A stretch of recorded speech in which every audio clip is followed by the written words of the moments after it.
Bonsoir Tony. Pascal, Tony Bellu de Paris, Pep Talk UK. Pep Talk UK. Est-ce que vous pouvez dire Pep Talk UK? Pep Talk UK. Thank you. Merci beaucoup. Thank you very much. Pep Talk UK.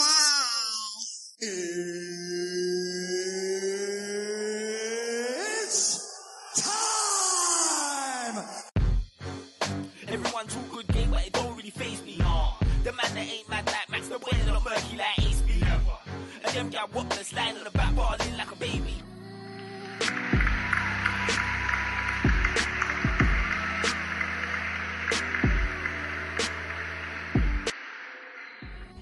Welcome to the Pep Talk UK Sports Podcast, the podcast that talks about major boxing and football news from around the globe.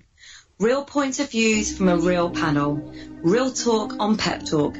Please subscribe to Pep Talk UK on iTunes and YouTube, and don't forget to like, share and comment.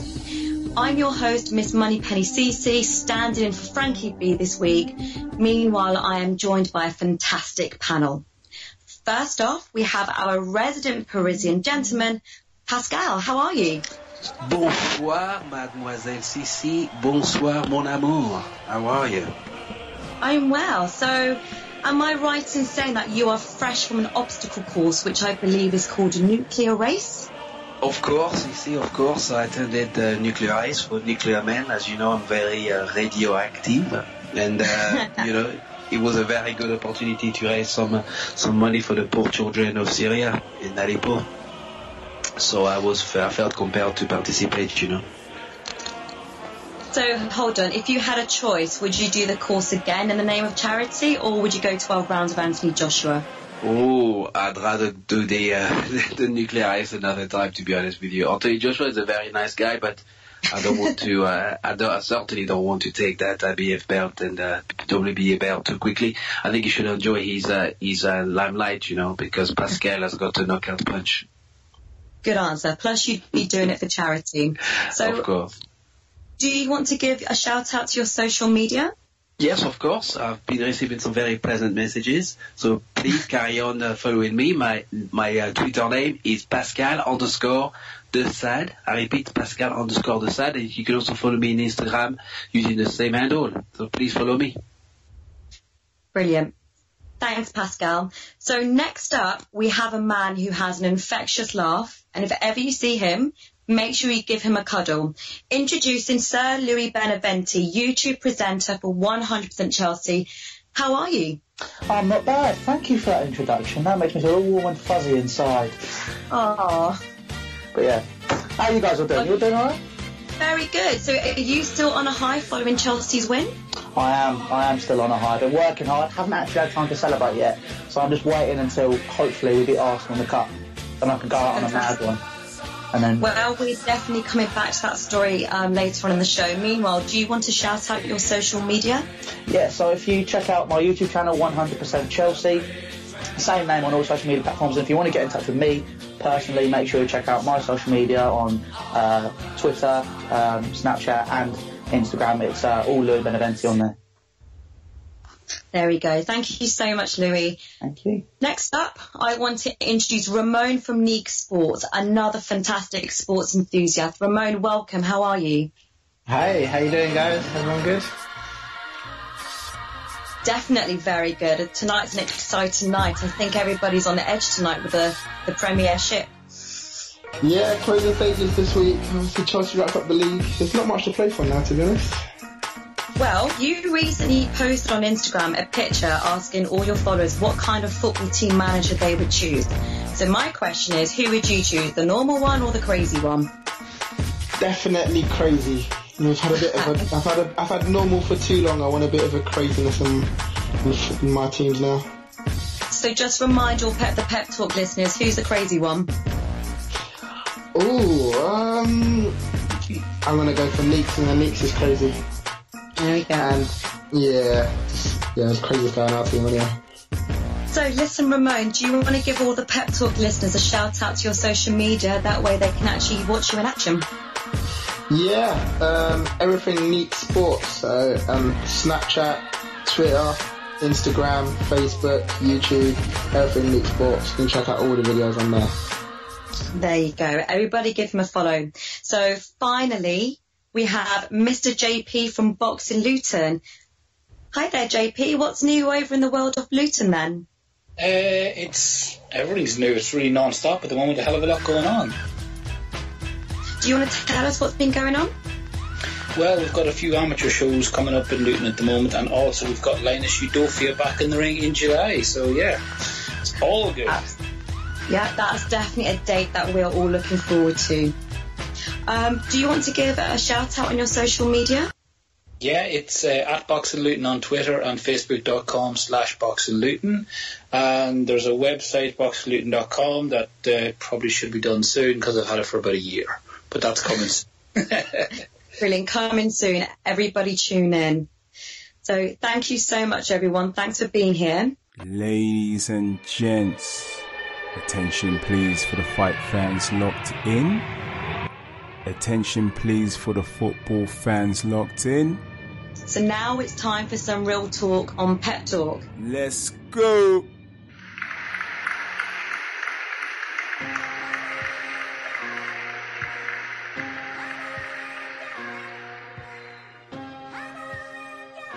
So we're going to get started with the boxing.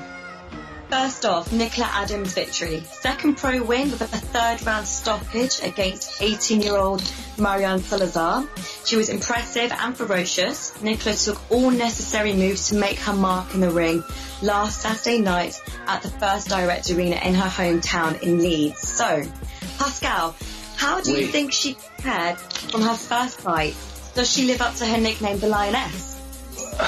Well, the haircut was very nice. I enjoyed the new hairstyle, but, I wasn't exactly, thrilled by the victory, let's just put it into context. She fought an 18-year-old girl, which I felt that, during the fight, the young Mary of Mexico, did catch her, she did catch the double Olympic champion, and I felt that, that Nicola wanted to please the crowd more than anything else. She's got very good movement. I felt that her feet were very well planted when she landed the shot. She has a very good left hook and a good straight right hand. But my concern is her defense wasn't as tight as I would expect her to be. She has a very good amateur pedigree, but I felt that she was a bit too eager to finish the fight because the first performance wasn't as exciting as on a debut. There was a lot of pressure on her, and I think in front of a home crowd in Leeds she just wanted to please the crowd, and she got the stoppage, which I felt was a bit premature because now in boxing the referees are a bit concerned about the safety of the boxer, which is completely understandable. But I felt that Mary could have potentially got out of that situation that she was in.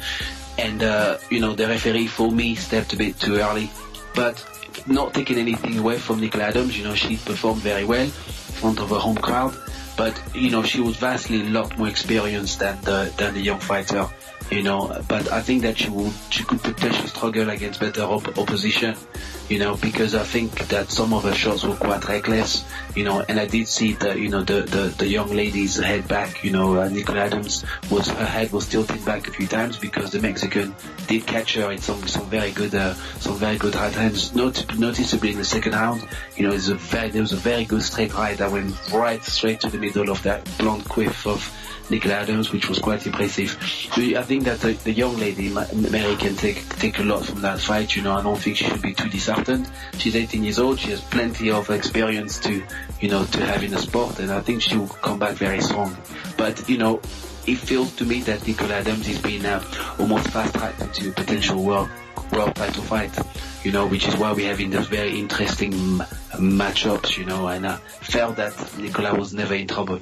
Yes, valid points, all valid points. And Marianne, as an 18-year-old, definitely has a lot against her.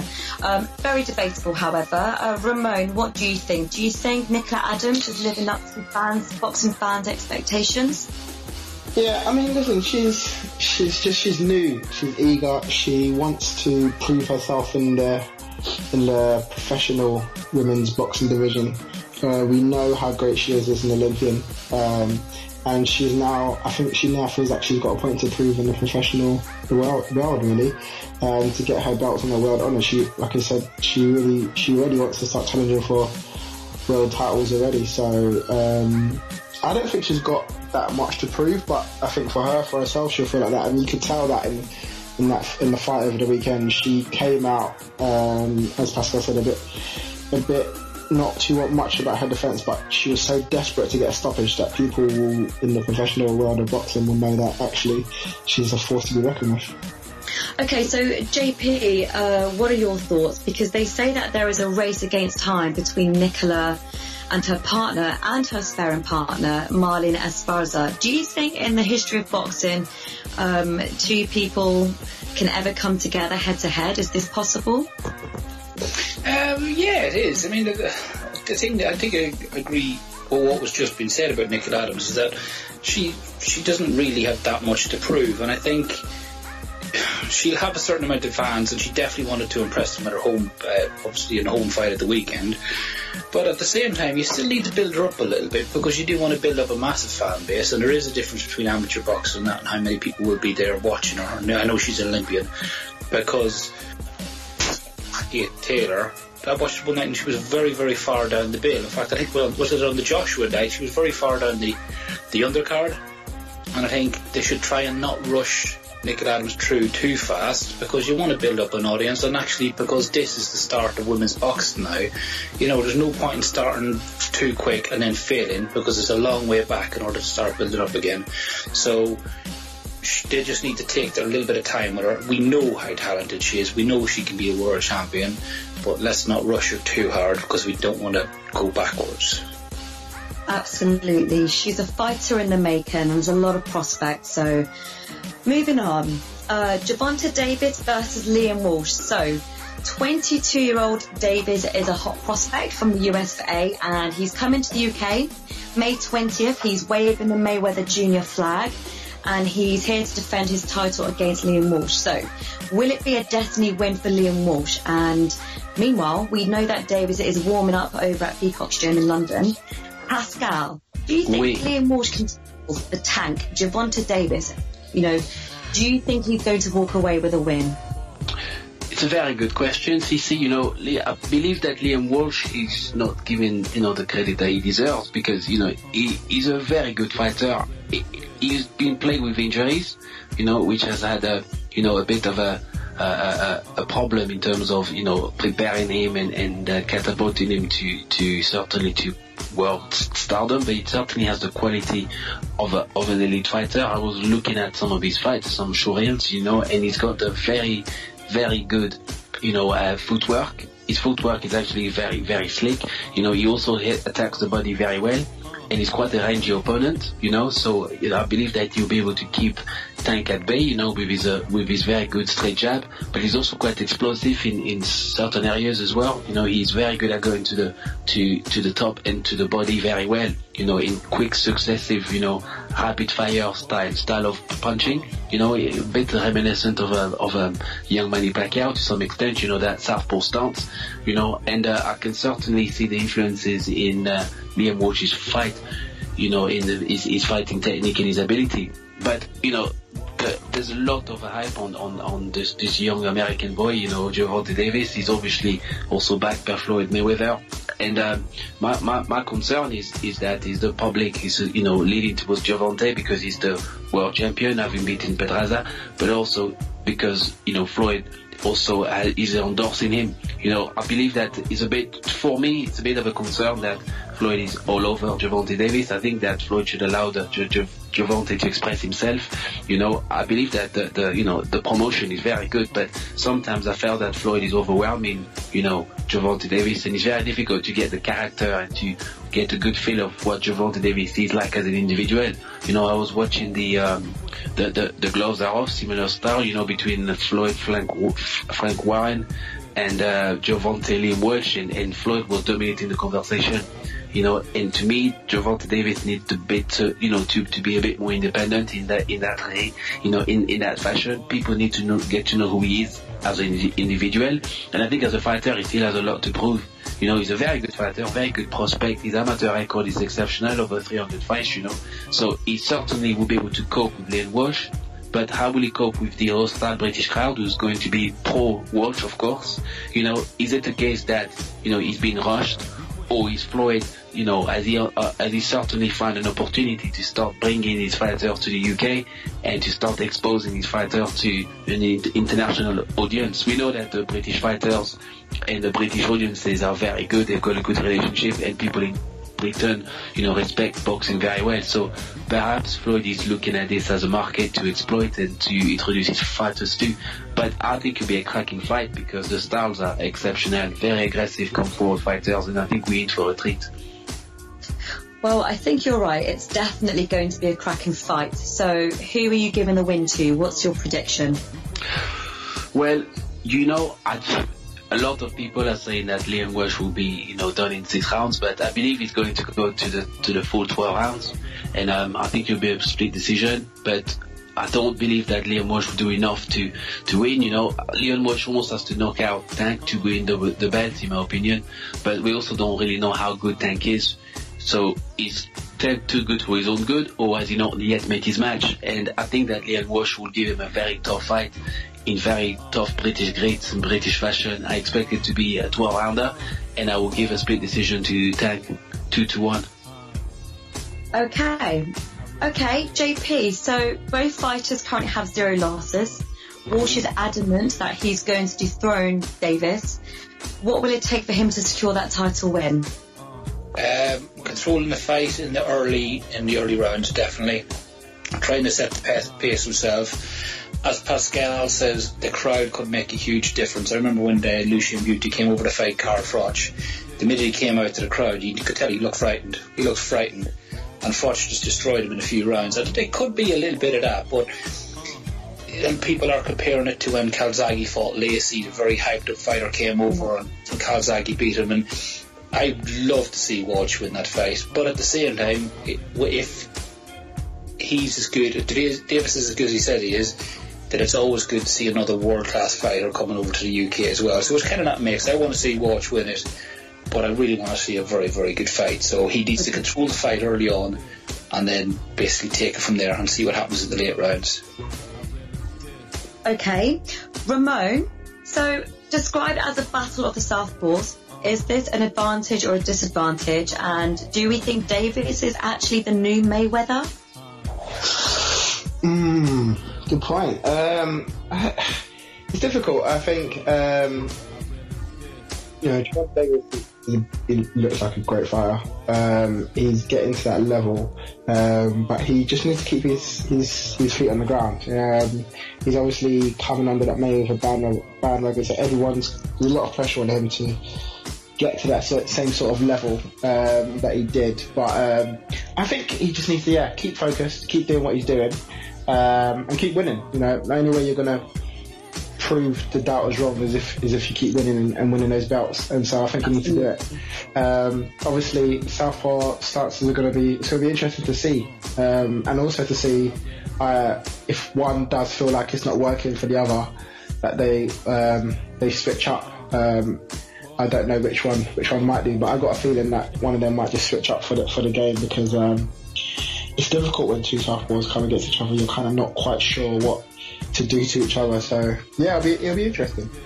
Well, time will tell this Saturday. We have each of your predictions, so we'll soon find out from the Copper Box Arena what happens on May 20th. So next up, Josh Warrington versus Kiko Martinez. It was a majority decision win for Warrington over the Spaniard. The win marks Warrington's 3rd defence over his WBC international title. So, Pascal, a winning streak for Warrington. Can we expect a fight to happen with Lee Selby, which is what he has been pushing for in light of this win? Of course. I mean, it would be a cracking fight with fireworks every single round. You know, I mean, the fight on Saturday was actually quite explosive. You know, again, you know, he came out to a home crowd. so that he had that extra step, extra exuberance. Kiko Martinez also is not a pushover. He on many occasions he tried himself to be, to reach the accolade and the pinnacle, by getting a few world title shots, but to no avail.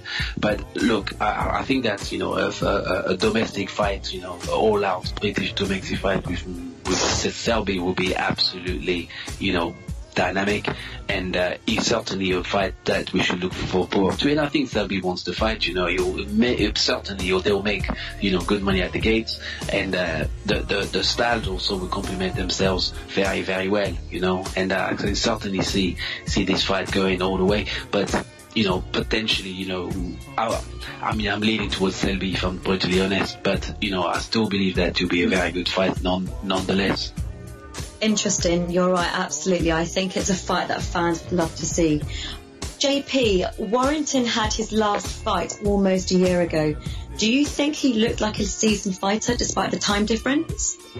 Yeah, I mean, that's always going to put a lot of doubt in the back of his mind when he comes into the ring and that. And he did really well in that fight. I know Kiko Martinez, Carl Frampton said before that he was probably one of the hardest punchers he's ever actually been in the ring with. So it was no easy task for Warrington. And you know what, he laboured at times, but you know what, he did well to get through that fight, and a lot of it is psychological when you're out for that long. So he did really well. The fight with Selby would be fantastic.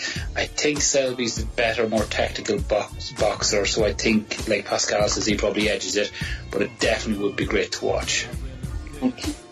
Okay, Ramon, what's your verdict on Warrington? Do you think he's ready for Lee Selby? It'll be tough. It'll be a tough fight. Again, is another one. He's doing well. I was quite a bit surprised before that he said it could be a career-changing defeat if he did lose to Martinez. And I was a bit surprised because he's had a great record. He looked quite comfortable before that fight. Yeah, I think it'll be a good fight for him. It'll be a good test for his level of boxing. They're sort of on a sort of similar sort of standard, really. And so it'll be good. It'll be a good test for him. I think he should go for it and really try and again put his name more on the map as a great fighter. But yeah, again, I'm quite surprised that he mentioned that, really, because I would have thought at his age and his stage of his career, you don't even need to think about losing, just keep on heading to win. And he did get the win, and it was good, and he'll go on from here, definitely. So it's agreed then, we definitely say that we want to see Warrington fight Selby, so let's hope that happens. Now it's interview time. Ahead of May 20th at the Copper Box Arena, Shaz caught up with the Walsh brothers, Liam and Ryan, at Gervonta Davis's public workout at York Hall. Pep Talk UK, I'm with two lads I've got a lot of time for. Sometimes I struggle to give intros because I have a bit too much respect, so I'm going to let the boys introduce themselves one by one. Starting with Liam Walsh, IBF World Title Challenger. And Ryan Walsh, current featherweight British champion. Now, before we started this, I asked a question. You boys have a little tear up amongst yourselves. How does that end up? What gets broken in the house? It used to be the house as kids, but we've upgraded to a ring now. We've got a gym, obviously, in Norwich, and we do our business up there now. And no, it always ends with a smile and a hug at the end. But yeah, it's lively. We know there's only 4 pounds in weight between us, and we give each other our best to benefit the other one. Big fights coming up. Countries hopefully behind you. Big event, big drama coming along with the Mayweathers. You got Gervonta. How are you focusing on this fight? Yeah, I've just stayed the same throughout. Stay focused all the way. They do their thing, I do mine. We're completely different people. We go about our work completely different, and yeah, I'm sound. I'm focused completely. It doesn't distract me whatsoever. The whole Mayweather issue, that's he's just another man, isn't he? So I couldn't agree more, because it's the same ring, it's just a different opponent. All the rules are the same. Well, we don't need to change nothing. It's got him to this point. He's undefeated. So I said it with Anthony Joshua when he fought Klitschko, and I admired what he said. All the rules are the same. It's just a different opponent and it's on a slightly bigger stage. But that's fine, no problem. It's better, I think. It makes a win. It'll make the win better. It'll make other things better. But nothing really changes. As an opponent, Gervonta is a tough cookie. I've not heard any trash talk coming out. I've just seen you focused, getting on with what you're doing. Is it just another man in the ring for you? Yeah, definitely. It's the best opponent that I've fought to date, for sure. But I think that's vice versa also. I'm the best opponent he's fought to date. So it's a good fight. That's all I can say really. It's a good fight. There'll be no trash talk from my end. I always do my talking in the ring. And come Saturday night, we'll find out who the best man is. Come Saturday night, where's that belt heading? It's staying here, isn't it? It's staying in England. I hope he's brought it with him. Yeah, well, unless it's in real, right down to the bare bones of it, it's heading straight into our car with us, and then we're going on with it. Yeah, both of them. Have you already got places for these belts to hang in the house? Well, with my belt, I intended to be the European champion and give that to my brother. So now I've got one place. I intend to give it to him. We all went in between us. Liam's already given me his belt, but then the board took it back. This one's for keeps, so we can give it back. So yeah, there's one place that's going to make. That's a secret, so don't say nothing. Well, gents, we at Pep Talk UK are going to be ringside watching you in action. We wish you the best of luck. Come fight night. Thank you for giving us the time, boys. No, thank you. Thanks for covering. Cheers, lads. Thanks. Next up, our star boxing correspondent Shaz joins Billy Long after sadly announcing his retirement from boxing. All we have ever heard is lovely things about Billy Long. So here is the interview to talk about his announcement. Shaz from Pep Talk UK, in the heart of Essex, a place called BOX2BURN, with a guy who I think I've done alright today with. Had a spar up, had a bit of a tear up with him, gave as good as I got. His name is Mr. Billy Long. How you doing, Billy? How's it going, mate? You alright? I'm alright. So, Billy, before we talk about you, talk about me. Yeah. You like them little combos in there? Basically, that little bit of sparring, I'll be honest with you, since I've retired, I've had a McDonald's for every breakfast, I've had a KFC for every lunch, so, yeah, I gave as good as I got, but you did drop me a couple of times, and them combos, they weren't too nice. So I'll be honest with you, I won't be sparring with you again. I think retirement's a safe bet for me, but more importantly, everyone wants to know, when is your pro debut? Well, do you know what? I don't want to. I look at some of these lads that are pros.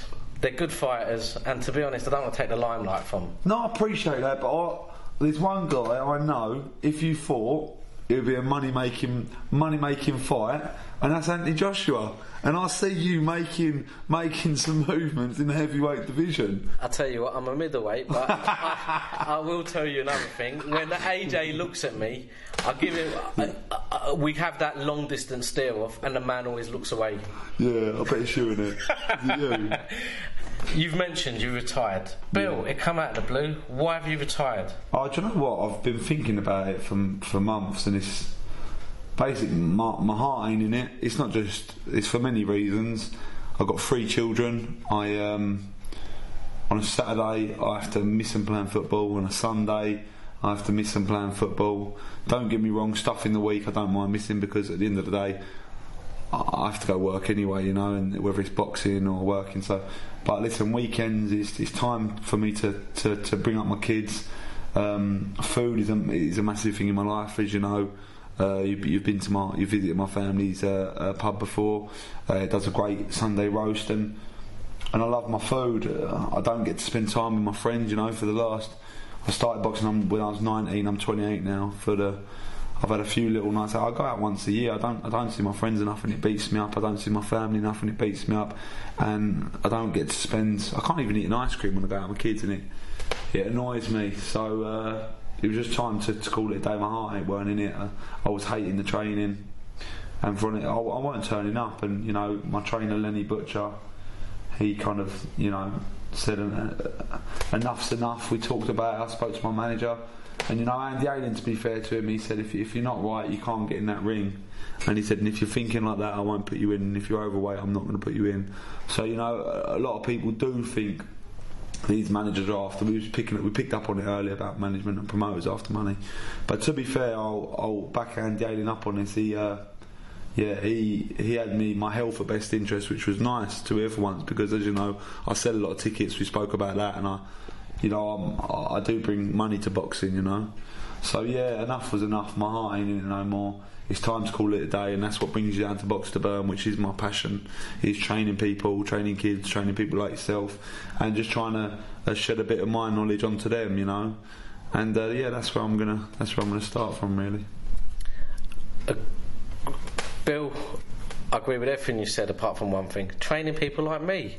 I don't get trained. I train. No, I'm only kidding. Bill, you were. From where you're from Chelmsford, well recognised, had a big following. You were on Frank Warren shows. You even turned out to be the punch of the month for one of your punches. Yeah, and that's one of the things I can. Oh, my kids see it anyway, but I can keep that with me forever, you know. And listen, you never say never. I might come back. I doubt I will, but.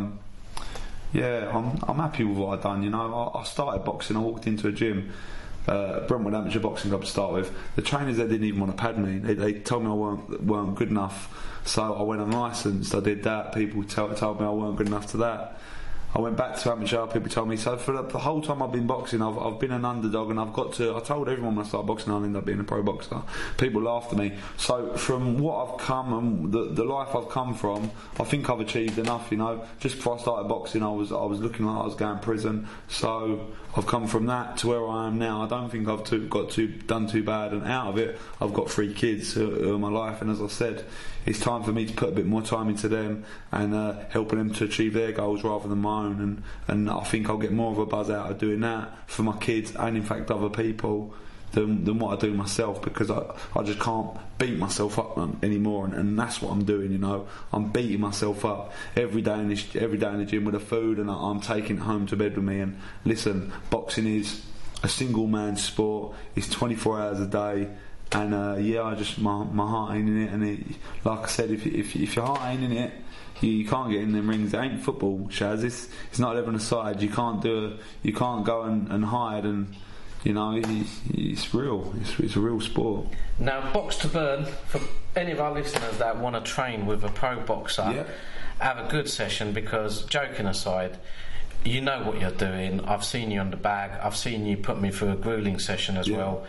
How can they hit you up? What are your handles? So, listen, Instagram, BOX2BURN, Twitter, BOX2BURN, Facebook, BOX2BURN, or just message me, Billy Long.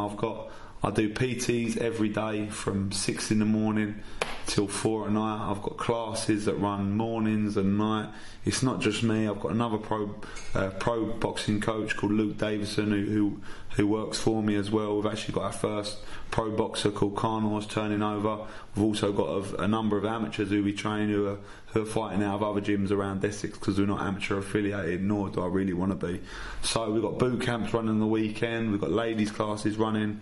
Listen, we do everything boxing, and not only that, we've teamed up with leading nutritionist Pro Nutrition Clinic now, and also we've got a little shop down here where we sell ammo boxing equipment. If you're not aware of that, we're affiliated to those now as well. So I've got all these companies approaching me to be affiliated with what I am. So listen, it's a pleasure. I'm in a good place at the minute, and I'm ready to take over. I'm going to be back when Khan starts fighting. Yeah, 22nd of July. I'm going to be back in and around you to come school you again. Yes, school me again, yeah. And again, the sport's going to miss you, Billy. You are a diamond, you are a chap, and thank you for giving me the time today to come in. Can I just pick up on something?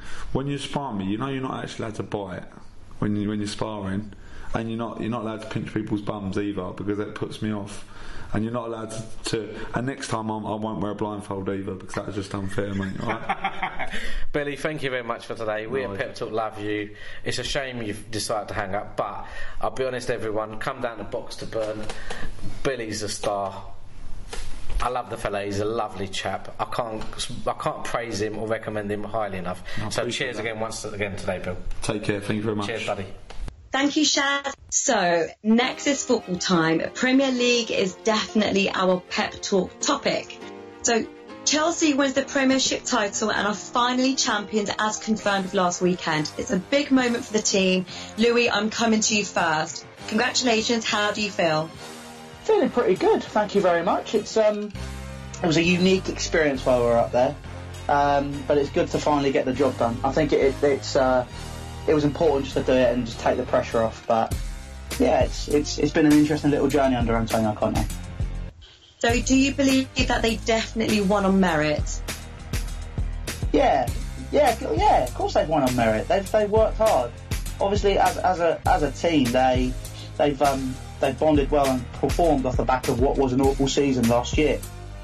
So they've come together under Conte. Conte's reformulated the squad, reformulated the morale, put energy back into the team, and what was a very deflated stage, and got the best out of the likes of Hazard, Costa and Pedro, and then obviously N'Golo Kante coming to the side as well has been huge for us. I mean, as a team and working as a unit, they've won it on merit. They worked hard to get where they should be. So what do you think is their winning formula? Do you put it down to the new manager, Antonio Conte? I think you can't just put it all on a manager. I think Conte's had he's had a big impact. But obviously the mentality of the club has changed over the summer, going, right, we need to go out and sign these players. It was almost as if they had the same mentality as when Mourinho's second season. So when we went out and bought Fabregas and Costa, we got our business done early. The same happened this year. We got our business done. It wasn't as early as it could be, but we still got our business done. We strengthened the positions we needed to. So that the mentality of the club was big as well. Then obviously, I think Conte had a big effect as well, but the players obviously had to take on board what he was saying, and they took on board what he said, and then at the end of the day, they've also played a massive part as well. I think there's lots of different factors involved in how you measure success, and that's not just football, that's just in life, that's in business. You know, there's lots of factors involved, and it was a very well run ship this year. So when do you actually plan to celebrate?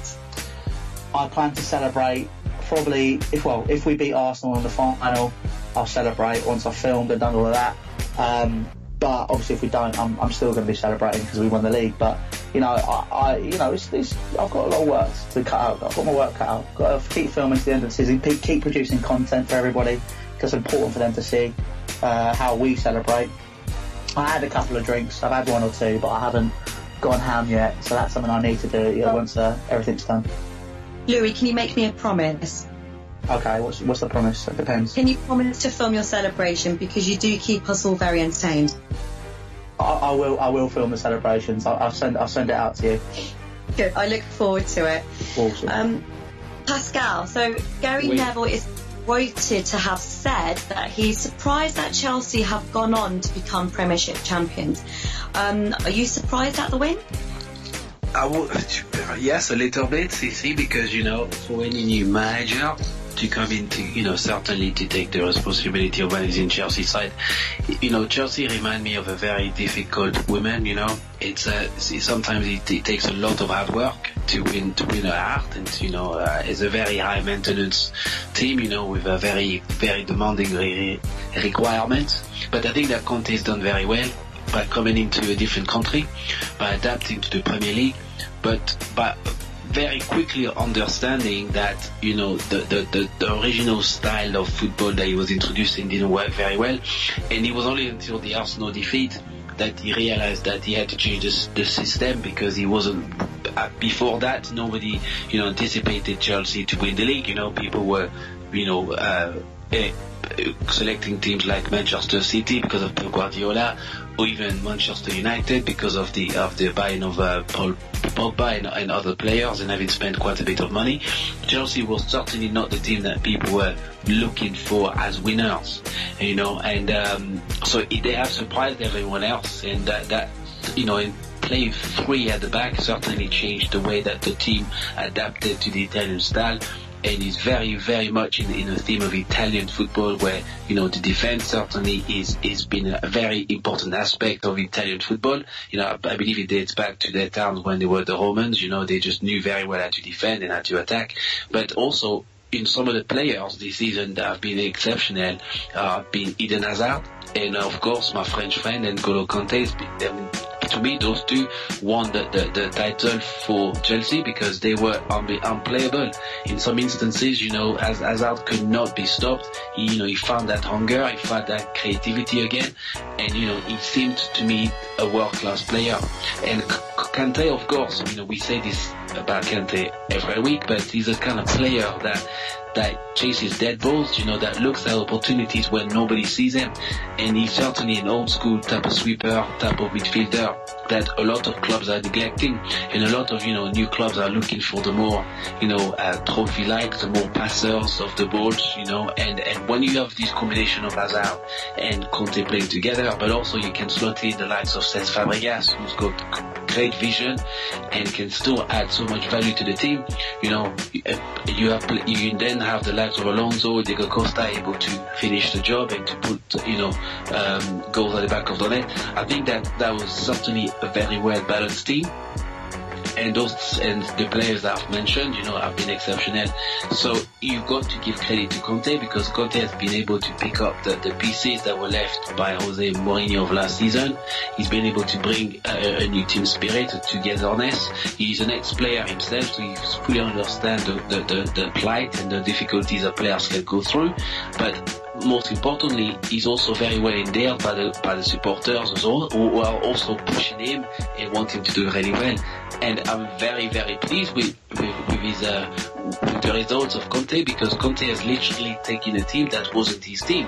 So what will be interesting to see in the summer is what kind of players will be added to the Chelsea squad, because we now have Conte will now be almost required to repeat the success in the Champions League next season, and that's where we really see whether Conte is a one-hit wonder like MC Hammer, you can touch this, or is it going to be the longevity of Luciano Pavarotti?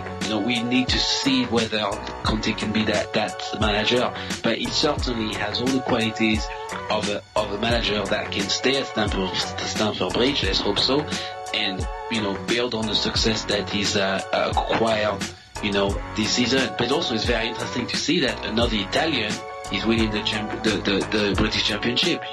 Last year it was Claudio Ranieri, and this time he's passing the buck to Conte. So does that mean that you need to be Italian to win the league? I'm not sure. Maybe Louis could tell us more about that. But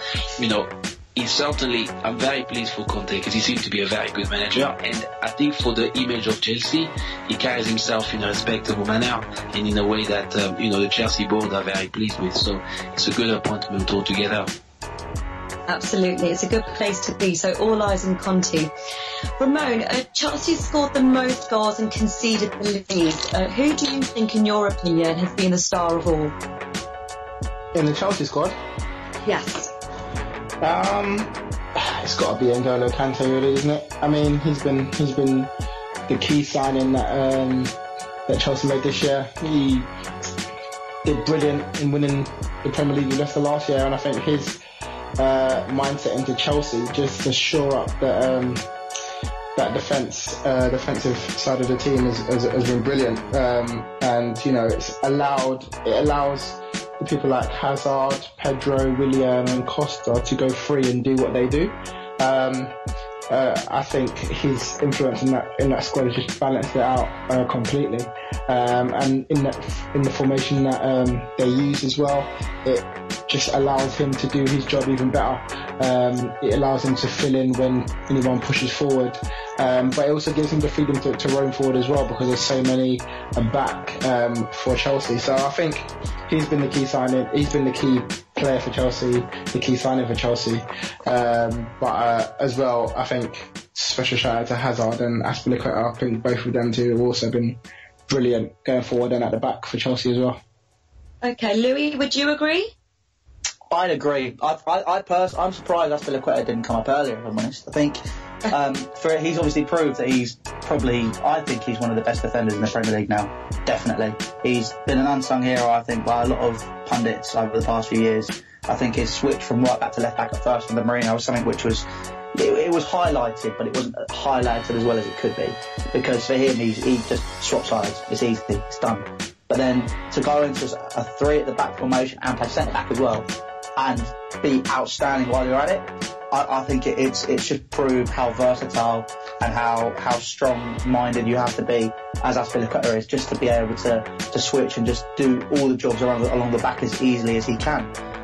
It was proven as well, sort of, when we played 4 at the back, in some games when we've changed formation up at the end or something, he's gone up to right back. If we've had an injury and we've had to bring him up centre back, he moves up to right wing back, and he sometimes goes to left back. But he just covers the back so well. And not only that, when Gary Cahill's been injured or when he's not been playing, he's come up and stood up as a leader, and he's been a standout performer this season. Obviously, the majority of the plaudits head out and go to N'Golo Kante, because he's the reason that this system works so well. He is. When people are saying, Conte's not bringing in his type of player, N'Golo Kante summarises what Antonio Conte embodies as a manager. His mentality and his style is E-cross. That's what he likes to say. And it's high intensity, high press, work hard, cover everything, and then you reap the rewards. N'Golo Kante's embodied that. He's won every ball. He's gone into the games. He's tackled. His tackles have been phenomenal. He's that player which has just highlighted what this season has been for us.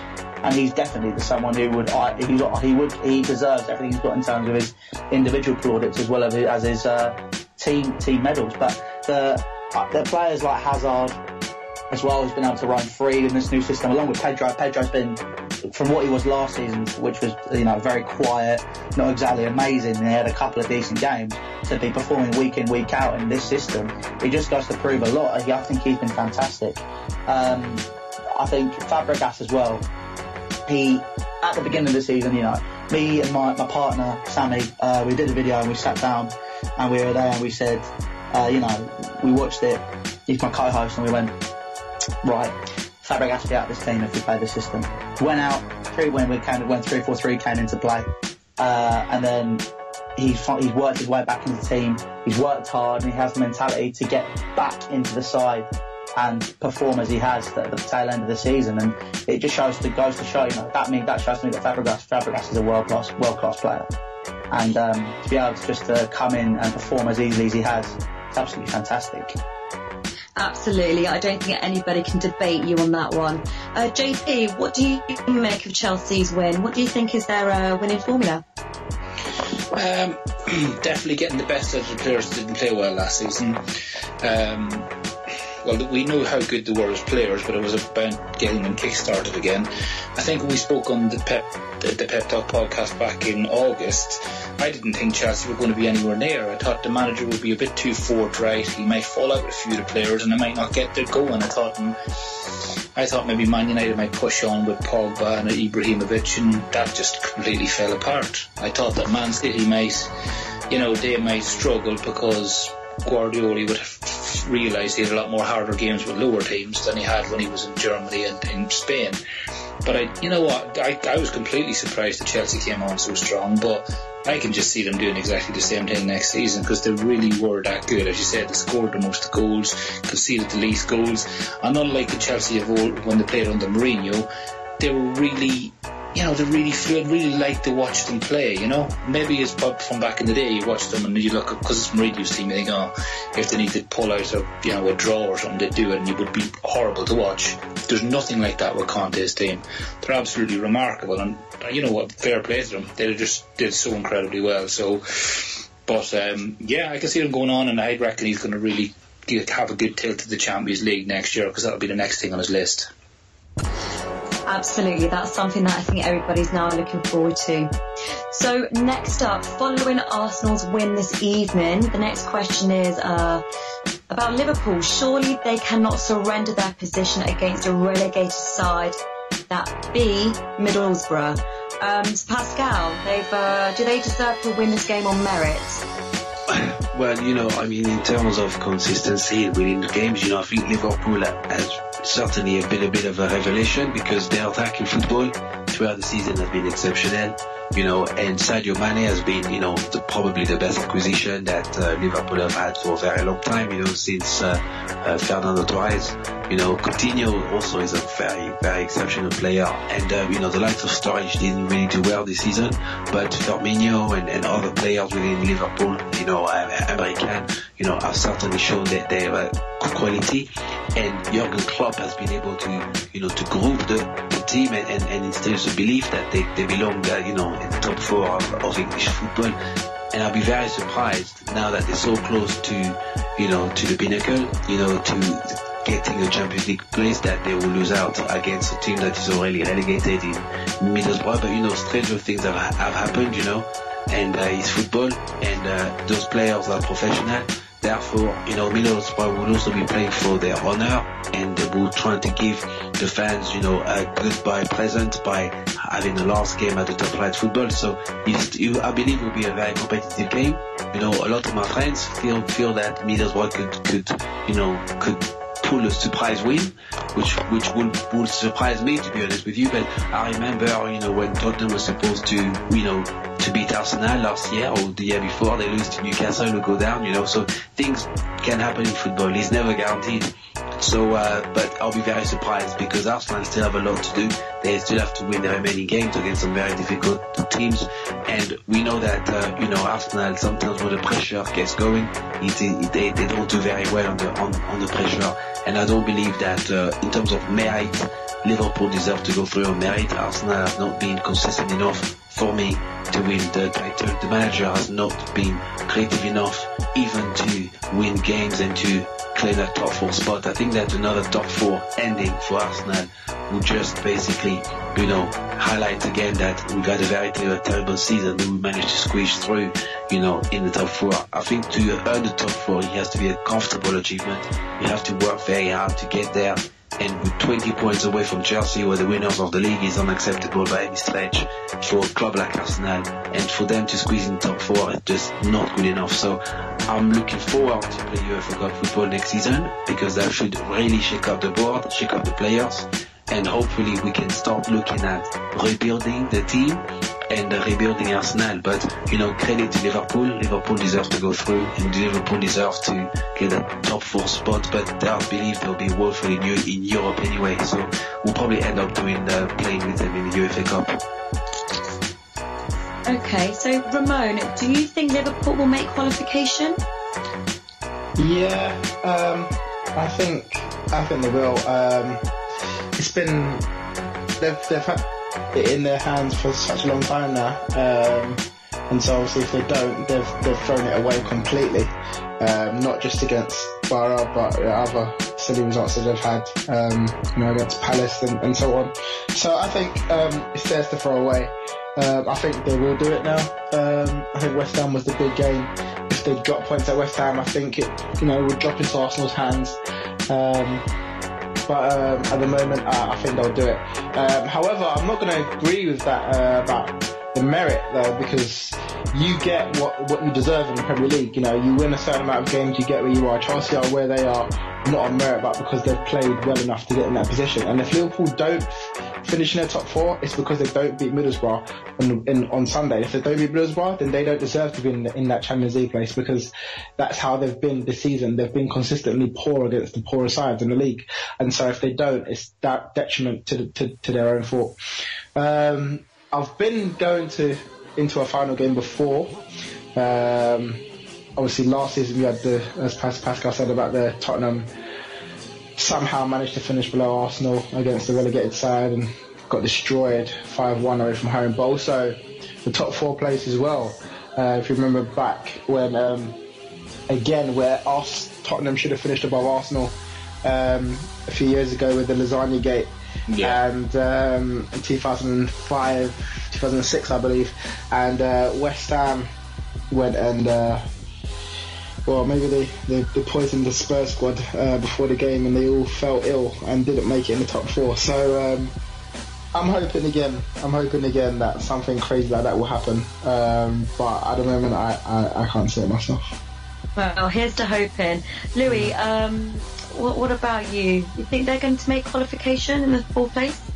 Arsenal, well, they always have a way of doing it, don't they? But I think this season may actually be the time where it just doesn't happen. Unfortunately, though, when you guys are saying, hopefully the board will fix up, it will shake them up, but they'll still be there going, we making money? And they'll go, here comes reports, yeah, sick, okay, carry on, we'll just try and get top 4 again next year. If you win the FA Cup and you beat us, you'll be fine. Nothing will change.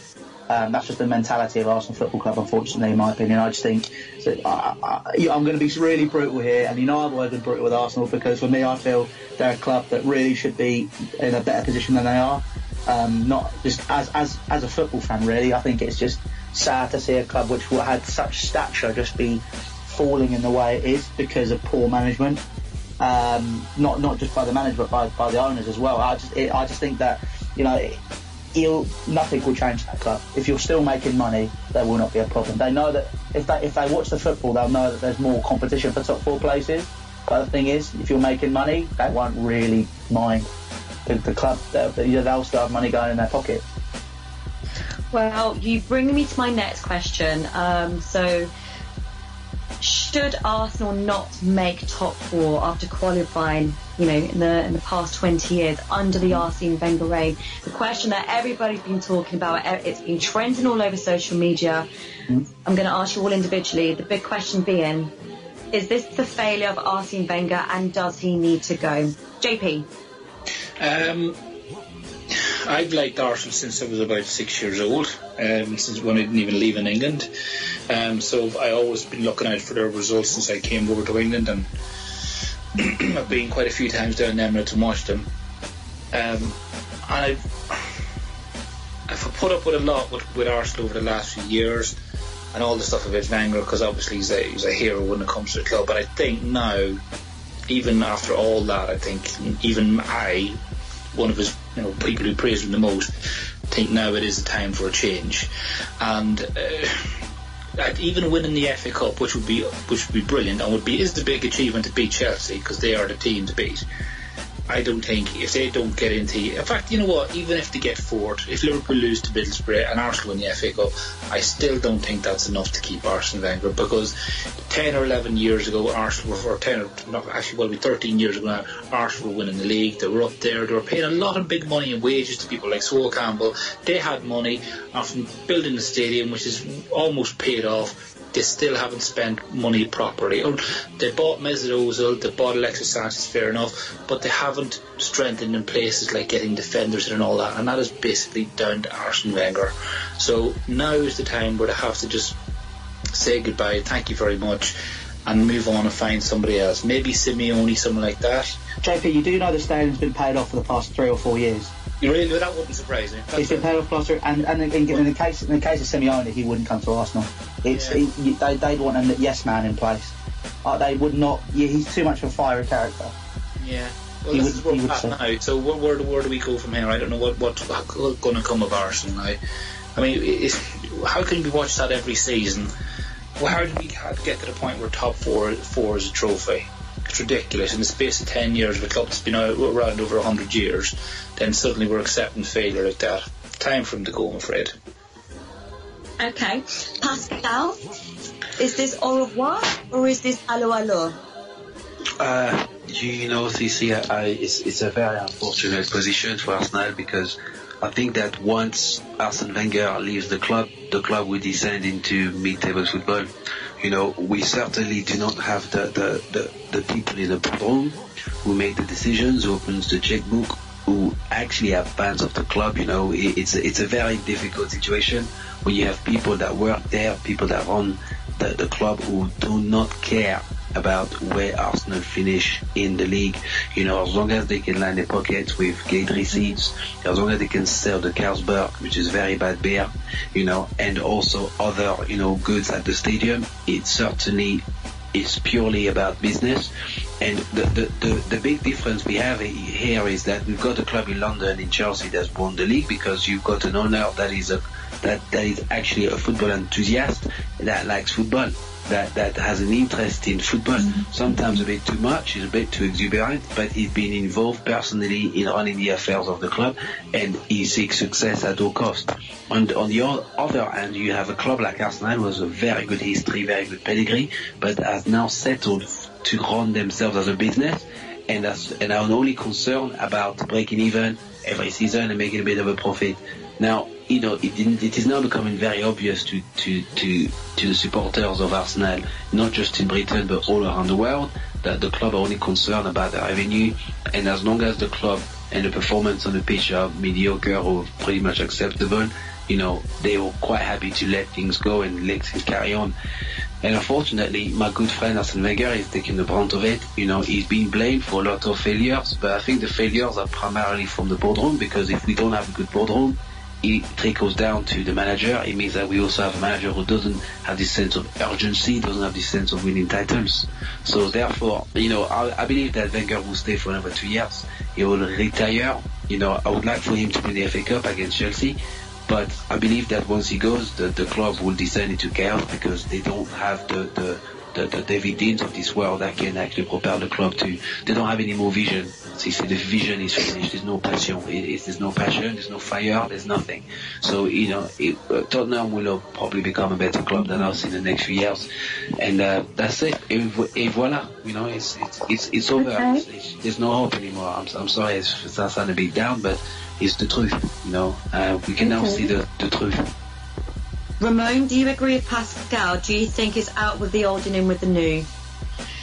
I've been a massive Arsene Wenger fan for a number of years, and I've been Wenger in for a long time as well, because I think his stature at the club has made it better than it was. I wouldn't say he made Arsenal Football Club, because Arsenal were winning titles long before Arsene Wenger came, but he brought it to the next level. He changed English football for a period as well. He came in, and the way he played as a foreign manager coming to the game, and again the headline was Arsene who, no one knew who he was. He came in and completely changed the way football was in the Premier League in terms of the way Arsenal played. And for the first 10 years it was magnificent. Arsenal were winning trophies on a regular basis and finishing in the positions, but the 10 years afterwards, since the move to the Emirates, has not been as successful as it was. And I think personally he should be he should go. I think we still don't know what's going to happen yet. What we do know is that his contract does expire at the end of the season, and I think it may just be time for him now to say goodbye to the club and leave. I don't think it's necessarily guaranteed he's going to stay or he's going to go. People are saying he's definitely staying now because nothing happened. He could easily just go. He could easily go after the FA Cup final. I don't see it as impossible. He could easily, especially if Arsenal win it as well, to go out on a high like that. He could go. And it's weird. It'll be a weird feeling because again, I've known him since forever. He's the only person I've really known to manage the club since I was young. So even if he does leave, I'll literally be following his career. As he said, he's not finished in football yet, so I'll definitely be following him and supporting him wherever he goes. He's been a great servant to the club. Okay, so would you agree then if he was to leave now, he would leave on a high, or is that debatable? That's the opposite. If he won the FA Cup, he would leave on a high of some sort, because he leaves on a trophy, and I think if we won the FA Cup and he came out at Wembley and told the fans he's going, I think every man and his child will stand up and applaud that decision, because he's done it on this day when it's not been the best season, but it's brought some sort of high to the club, and also for going forward for Arsenal. If he did leave at the end of this season and someone else comes in, they're looking at a club with a trophy under its belt going into a new season. Similar sort of circumstance that Man United had last year, literally going into the Europa League with a trophy and seeing what happens, going on into the Community Shield, winning that, and then going on to see what happens for the rest of the season. It's literally the same sort of path Man United took last season, and I think it would be a high of some sorts, but I wouldn't be the best. Okay, Louis, quickly over to you. Do you think he would be leaving on a high? No, I don't think he'll be leaving on a high. I this is me. I think it'll be like Ramon said, it'll be a relative high, but you've got to look at going in. Wenger has been at that club for years. He had an opportunity to leave on a high when they won that first FA Cup a few years ago. That should have been when he left the club. Now the club has been slowly diminishing. If he wins a cup this year, it will be down to him how the club fails next season if he left. That's the situation in my eyes. I think that Arsene Wenger, he's the reason him and Mourinho didn't get on, is because they are too similar. He's stubborn. He doesn't realise what he's doing. He has an effect on people. And when you're saying no, the club does, it's just down to the board. I'm sorry, but Wenger is the reason that the footballing side has failed. There's no director of football, so he manages everything. He picks up these players. He goes to people that no one's ever heard of who don't perform. He's too stuck in his past actions, which were successful. There's no gap. Wenger did change football in the UK. He changed football. He brought in a new style of play. He was successful with Arsenal and at Highbury since he's moved to the Emirates. Guaranteed, I think, to stay in top four while you're paying off the stadium, it was a fantastic feat.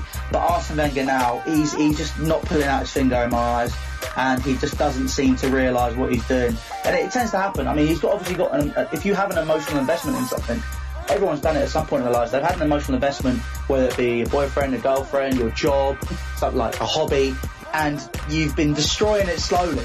And because you're so invested in it, you love it so much, you don't see what you're doing. And I think that's the problem with Arsene Wenger now. For me as a football fan, he has to go. He has to go. Because either way, if he stays, the club's going to diminish even further. If he goes, the club's going to diminish. It's two steps forward. It's two steps. One step back, 2 steps forward. That's what's got to happen. And unfortunately, I think in the Premier League now, if he left, there's so much competition. Arsenal are going to end up like Liverpool. I think they're going to be the club which is going to be Europa League, thereabouts for a few years, and they're going to have a massive rebuild. The club is run itself into the ground, unfortunately, and it's quite sad to see. Louis, you are definitely the man with no filter. Oh yeah. So we're going to finally conclude with our last subject. I think we're running a bit over time, so we can keep this one short and sweet. Going to talk about Hull being relegated. Relegated. Pascal, is this a shock or no shock? It's not really a shock. It's very difficult for teams to come out of the championship and to remain in the Premiership. The intensity of the games on a weekly basis, and also the smaller budgets. And let's face it, Hull is a very, very dull place. So it's very difficult to attract the kind of players to be wanting to go to Hull. But it's not really a surprise. But Hull have been down there before. They've been relegated before, and they all come back. So there's one thing that we can say about Hull and the team of Hull is that they have a lot of mental fortitude, and it's an unfortunate situation for them. But I'm not surprised if they come back in the next couple of seasons, because the parachute money in England now is very substantial, and they can still retain a lot of their players in the championship and come back next year. Okay, so you talk about them coming back next year. So, Ramon, do you think they can redeem themselves and bounce straight back from the championship? You know what? Hull City, with my wildcard this year, I said they'll stay up. Back in August, when they had no money, no players, and literally were falling apart, and they went and won at Leicester City. I said they stay up this year. Unfortunately, it just hasn't happened. But I think they ended, better than they could have done. If they stuck with the manager, they could have ended up like Sunderland. But actually, Marco Silva brought some sort of high to that club. The problem being now, I think that championship is not easy. You need some sort of stability like Newcastle had. You kind of felt like Newcastle were always going to bounce back because of the structure of the club, and it was a bit of an unfortunate season they had last year, and they just kind of fell apart in the end. But you always kind of knew they'd bounce back. But for Hull, and also I think for Sunderland, they've got a big rebuild job going on, and there's clubs in that championship that already have their sights on returning to the Premier League and winning that league. It's not going to be easy. It's hard to call. It's always a hard to call for a championship. But I see Hull get into the playoffs next year. If they can bring in a few players. I don't know. I doubt Marco Silva will still be there. I'm not sure if he would want to stay in a championship. But if he does, definitely I'd say they'd get at least the playoffs next year, because they've got a good board and they've got a good balance. Obviously, a lot of their players have been in championship before, but yeah, coming back is never easy. Okay, well that leads me on to the next question. JP, do you think Hull can hold on to their manager Marco Silva? He's been capturing a lot of attention from other clubs recently. Yeah, that's the thing. I mean, he has got really good pedigree, having managed in Greece and Estoril in Spain as well. So I don't think they will be able to hold on to him. So as much as we all couldn't believe last season that Rafa Benitez went down and managed Newcastle in the Championship, I don't think someone like Marco Silva can start turning down clubs now. He really needs to just maybe take up opportunities if he gets them. So I don't think they'll get to hold on to him. And they were quite lucky to get him in the first place, because I think because people didn't know an awful lot about him, probably he kind of crept in under the radar.